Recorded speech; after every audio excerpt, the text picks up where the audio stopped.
There we go, guys. This is Persh here, and in this video I'm gonna discuss about object class in Java. So you might familiar with the word object is, and object is something of a class. I don't need to explain you right now what an object is. You have a greater idea than me what an object is. So let's just get on to this stuff, like what is object class means. In the layman language, I can tell that object class is a super class, is a mother of all classes. Like you see in this diagram, it's all the classes, all the packages, all are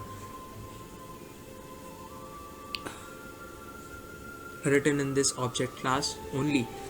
So I just wrote out quite a few just familiar and usable methods of object classes, and these are written over here. I can't narrate all of them to you. This is just this is a soft copy for them, and you can just take out all of them if you want. Public int hash code, returns hash code show of a number, boolean equals, public toString, notify all, interrupted expression. You can just pause the video and note them if you want.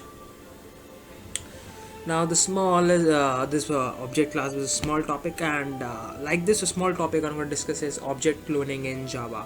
So what is object cloning is exactly, you can look at this picture, all these babies are looking the same. Now these all are clones of one, maybe this, maybe this, maybe this. So object cloning is that you want to just make an exact copy of one object which has same properties, same class of a particular object you are copying.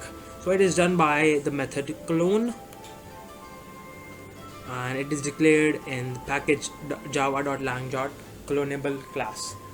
Might notice Java is the machine, lang is the package, and clonable is the class, of which is it the method called clone, which makes an exact copy of an object.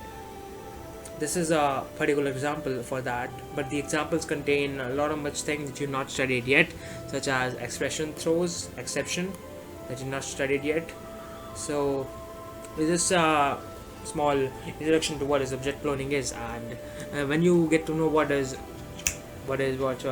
exception is, I'm going to definitely tell you what is object cloning and its program too. So for till now, it's enough that we'll learn about object cloning and object class. So hope you like it, and goodbye for now.